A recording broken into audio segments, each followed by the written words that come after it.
Welcome to Nourish MD, Doctor Dietitian Dialogues, where doctors and dietitians empower you about your health and discuss and provide a better path to health and wellness. Proudly presented by Concierge Medical Practice Private Physicians Medical Associates, PPMA, with your hosts, Registered Dietitians and Nutritionist, Lauren Papanos and Romana Brennan.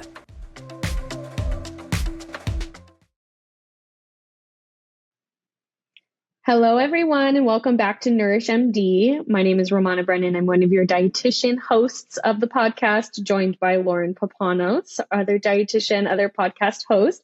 And today we are really diving into this new and emerging topic of nutrition psychiatry, which is truly fascinating. It really goes into the role of diet in mental health, how the diet not only affects our mental health, mood, and cognition, but also how it literally affects brain function. And just from a more of a biological standpoint, the role of different nutrients on the brain. So very fascinating topic that we're going to be diving into today, and also connecting that to the holiday season, how food and mood tie together during this special season. So we're very excited to have you all with us today. And just to get us started, I wanted to share some stats related to different diets and depression in particular. So there have been a variety of studies that compare some of these more traditional diets, like the Mediterranean diet, which is often touted as among one of the healthier diets.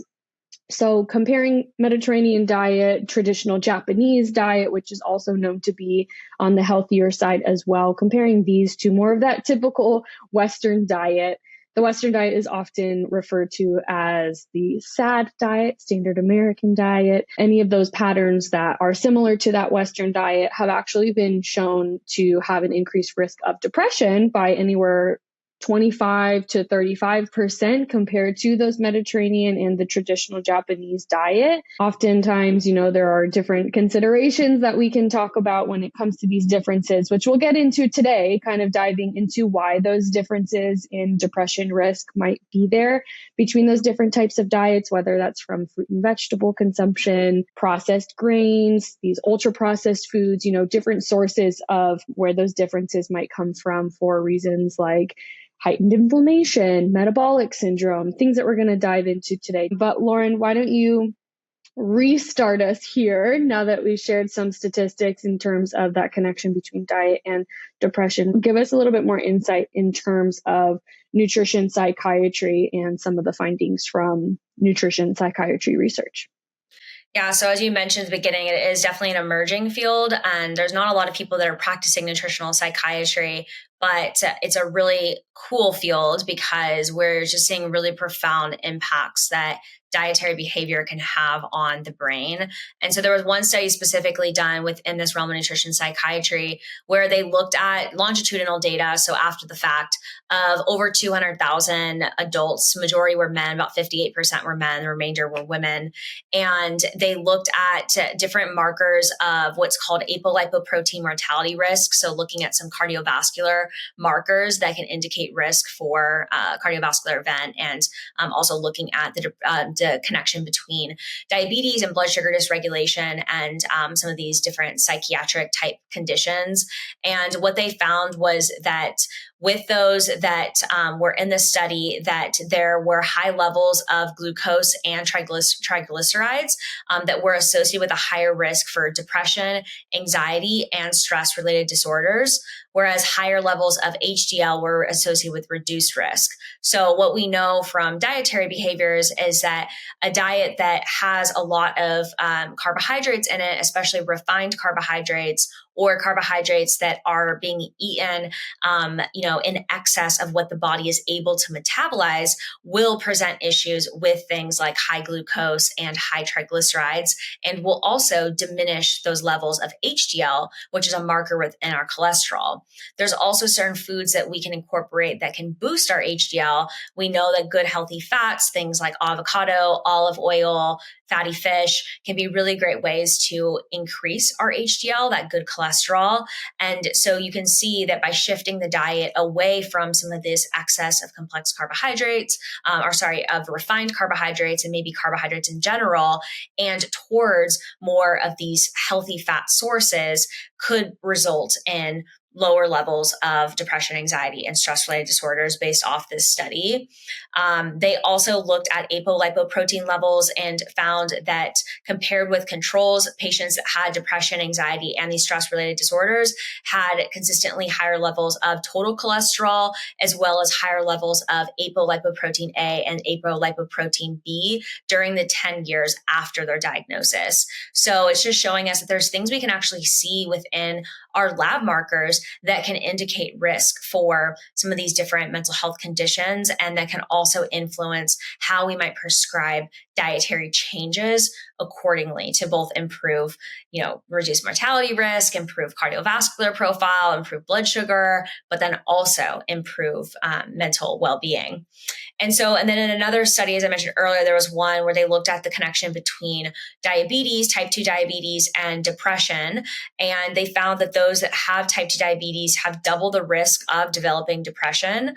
And those with depression who had either clinical or major depressive disorder have 60% higher rates of developing diabetes versus those with no depression.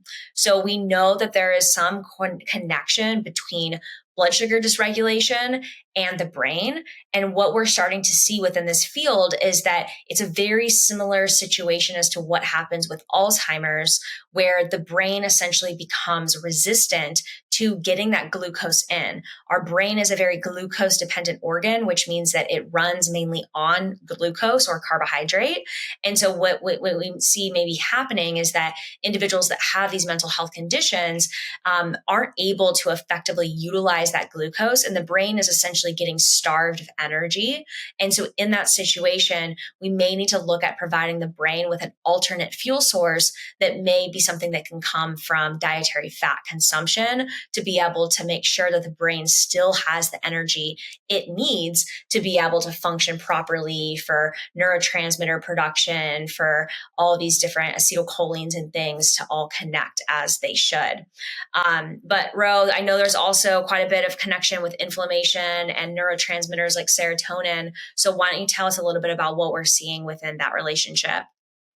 Yeah, absolutely. And one thing that you were alluding to that we'll get to as well is just utilizing different dietary interventions and different dietary patterns to physically alter brain chemistry, which is so cool. And one of the reasons why I know you and I love talking about these different type of nutrition practices and strategies that we can use to really help support health from a variety of different standpoints. So we're going to be chatting more about that today. But yes, serotonin and dopamine, often known neurotransmitters. So serotonin really helps with sleep regulation, appetite regulation, even helping mediate low mood, also involved in pain management. So serotonin is such an important neurotransmitter. When we think about neurotransmitters, they're these chemicals that go between our nervous system and help signal to different tissues in the body, different areas within the body. That's why we see the effect not just being related to actually what's happening in the brain, but really all these downstream effects.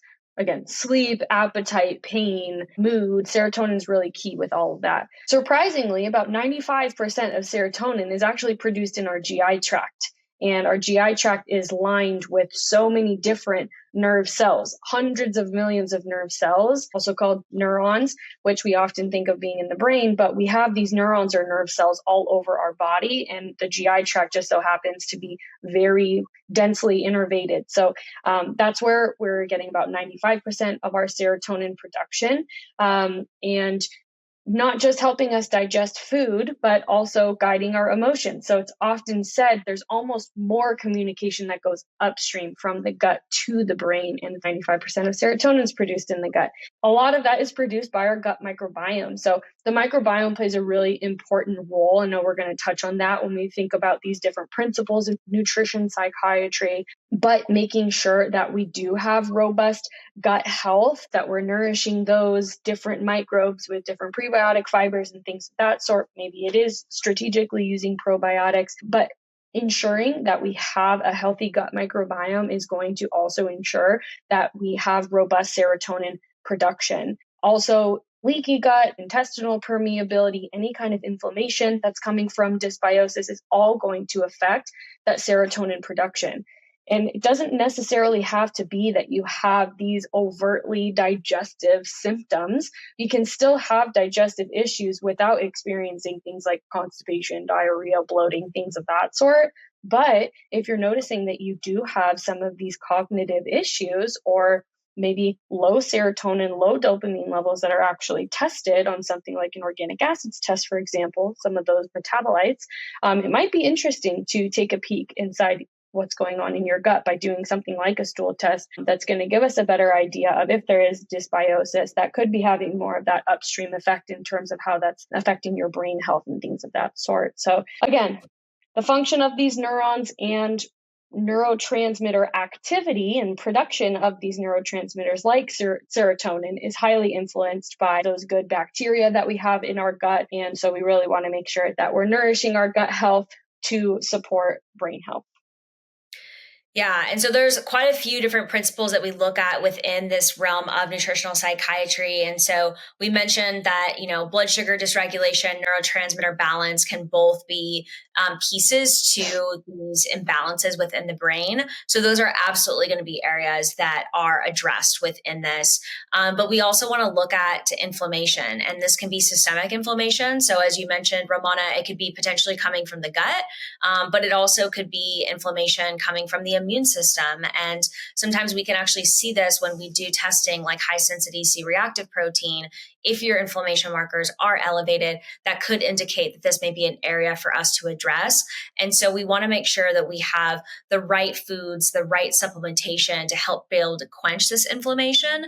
And that's where we could potentially utilize things like omega-3 fatty acids, curcuminoids, which are the active compound in turmeric, ginger, garlic, and then potentially also looking at supporting things like our gut that influences our inflammation levels, whether it's through anti-inflammatory gut nutrients or other types of digestive strategies.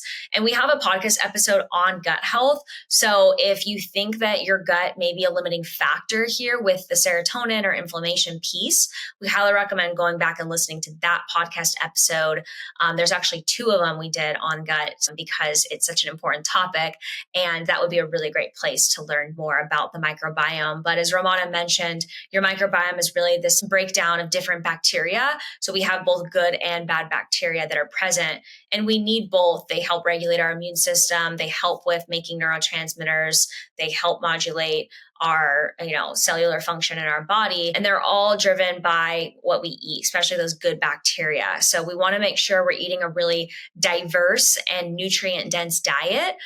So what that means is that we're getting in a variety of different foods, especially a variety of different plant foods that provide us with different types of fibers. So really looking at eating the rainbow, research has shown that eating about 30 different plant varieties per week is where we see the best microbial diversity. So that can include things like vegetables, herbs, nuts, seeds, legumes, root vegetables, fruits, anything that's a plant that you're getting a diversity of. So something that's a really easy tool that I like to do is just trying to aim for 2 to 3 different plants every time you eat a meal. So instead of overwhelming yourself with thinking about 30 per week, just focus on it 1 meal at a time. And if you normally have eggs at breakfast, or maybe you have eggs with tomatoes, could you have eggs with tomatoes, arugula, and some pesto on top of it? That may be a really good way for you to get in those 3 different plant species. Hi, my name is Lauren Papanos. I'm one of the registered dietitians here at PPMA. And as a PPMA patient, you might have heard us rave about the benefits of using FullScript before. FullScript is our online supplement dispensary. That means that you can access our library of hundreds and thousands of different professional grade supplements that can be delivered to your doorstep.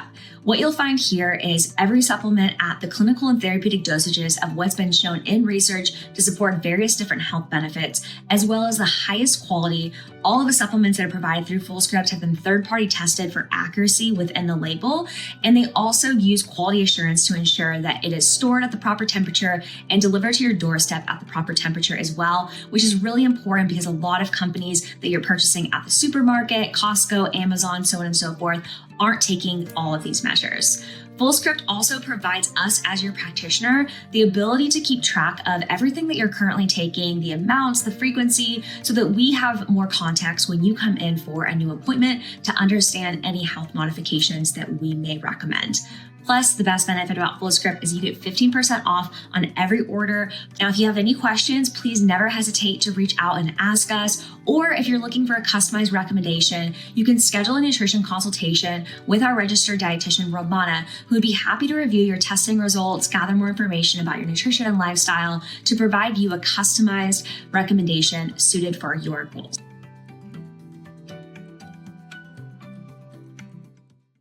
But yes, nutrient density, so important. And another factor that we want to consider too, that brings in more of the psychology piece of this topic, is connection. So that social connection is so key for mental health, not just social connection, but also connection to self, having a sense of purpose, connection to others, connection to our food, having gratitude when we sit down for a meal. So important for really transitioning our nervous system from that sympathetic fight or flight state to more of a parasympathetic state, that rest and digest, where our body is secreting the appropriate pancreatic enzymes and digestive juices, gastric juices to really process that meal and get as many of the nutrients out of it as possible. So connection is a really important factor in nutrition psychiatry that we don't want to just glance over. But also, if anyone's familiar with research from the Blue Zones, you know that one of the key aspects to longevity in a lot of these communities. So these blue zones are these communities where they have a higher percentage of centenarians, so higher percentage of individuals who are living beyond the age of 100. And one of the key factors that in each of these zones they've identified is connection and purpose, and that can be so important and really is such a critical piece to longevity, to health, and seems not nutrition related, but it really does help influence overall health, from brain health to more physical manifestations of, blood sugar balance, how we're digesting our food. So that connection, again, to self, others, and to your food is really important. But also removing any dietary allergens, any toxins coming from your diet is going to, of course, be really pivotal in helping quell inflammation, support your microbiome, and also making sure that you're getting that nutrient density. We want to ensure that we're also eliminating anything that's going to prevent the absorption of all of those great nutrients. This is going to look different for different people, whether you have an overt allergy or food sensitivity. For example, someone with celiac is not going to include gluten in their diet. So things of that sort. We also want to consider what we are removing or eliminating, excluding from the diet, just as much as what we are including in the diet. So kind of that balance between the two. Sure. Yeah. And then improving metabolism and this concept of what we call mitochondrial function. So your mitochondria are really where metabolism and energy production happens within your cells. And you've got trillions of cells within the body. And so we know that when there's mitochondrial dysfunction, so those cells aren't generating metabolism and energy efficiently, that this can be part of this mental imbalance that can occur. So we really want to work on ways that we can improve our body's ability to metabolize the food we're using as energy. And there's been some research that has shown that maybe utilizing some strategies in the short term, like a ketogenic diet or fasting, can be helpful ways to support this and kind of resetting how our body is metabolizing to kind of get it out of being in this like very glucose fueled state and actually providing the brain with that alternate fuel source. And I've personally seen a lot of clinical improvements in patients that have done a short-term therapeutic ketogenic diet for this very reason. And it's also one of the reasons why ketogenic diets are used in epilepsy, but are also being used in schizophrenia and such and other mental disorders because of how they help support the metabolism and giving our brain that energy source. It could also be improving just overall blood sugar control and improving insulin sensitivity. This could be something that you address through resistance training more, helping your body build more muscle mass, because the more muscle we have, the more that we dispose of blood sugar, the more efficiently our body metabolizes the food that we eat. So maybe it's looking at restructuring the way you're thinking about exercise, or maybe it's adding in more intentional exercise that's really going to focus on boosting muscle so that you can help with metabolism. And then it also could be looking at things that we need to remove. So Romana mentioned, maybe removing dietary allergens, but maybe it's also removing different types of toxic compounds that are coming in through your food sources. We know that different types of herbicides that are commonly used, like glyphosate, which is what's used in Roundup, that's sprayed a lot on things like corn and wheat and soy products, that those can be really problematic for our mitochondria. And we also know that people that eat a lot of heavy metals, so maybe if you're eating a lot of really big fish, or you have mercury amalgams, or you have a lot of brown rice-based food products, those also could be dampening your mitochondrial function. They're slowing down how efficiently your mitochondria are working. So we want to make sure that we're looking at this from both angles of what can we add in, maybe what do we need to use therapeutically in the short term to help improve metabolism, but also maybe for you specifically, and hopefully this is something we can gather some data on by looking at your diet, by looking at your testing results. What do we need to remove or adjust that's going to help improve how your mitochondria are working? Yeah, and another way that we can help support mitochondrial function, we've already touched on this, whether, it's in terms of supporting your mitochondrial function, helping just tighten up or shift your metabolism, is by using fasting as a tool for that. And fasting can look like so many different things, whether you're doing a fasting mimicking diet, whether you're doing intermittent fasting or time restricted eating. But the goal of fasting is really to shift your energy availability and to have your body primarily shift over to this fat metabolism and ketone production. That's the whole idea of transitioning to ketosis as opposed to glycolysis, right? So there has been evidence that intermittent fasting specifically can improve mood, cognition, and protect neurons from damage. More so, this research has been done in animal models just because it is easier. And, the next step is to broaden the research in human studies, which there are certainly human studies that are looking at the benefits of fasting, still slightly younger research compared to the whole body of evidence. But in animal models especially, we have seen this be very impactful for epilepsy, Alzheimer's disease.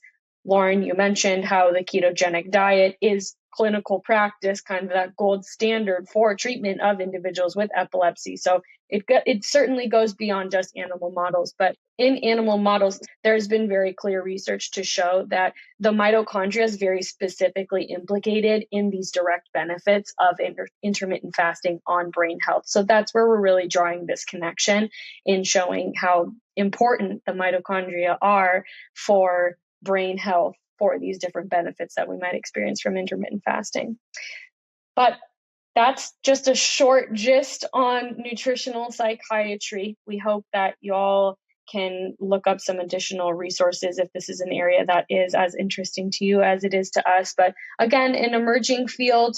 There are certainly some great pioneers within this research who are doing research out of Columbia and Harvard. A lot of great information that is coming out about this. But if any of this information resonated with you, would love to meet with you on our one-on-one basis. So at PPMA, if you are a current patient, please just let the office know. I would be more than happy to meet with you for our one-on-one coaching program. If you are not currently a patient at PPMA and would like to learn more about what that one-on-one nutrition coaching might look like, we will include information below in the show notes. So be sure to check that out if you want more information. But yeah, that's all we got for this year, everyone. It's been a pleasure, and we look forward to seeing you next year in a couple of weeks. But happy holidays, everyone. Take care. Thank you for joining us for today's episode of Nourish MD, Dr. Dietitian Dialogues. This podcast is intended for general educational purposes only. It is not a substitute for professional medical advice. Please consult with your healthcare provider before beginning any nutrition or supplement recommendations. Sign up for our mailing list so you'll never miss an episode of our wellness journey. See the podcast description for the link.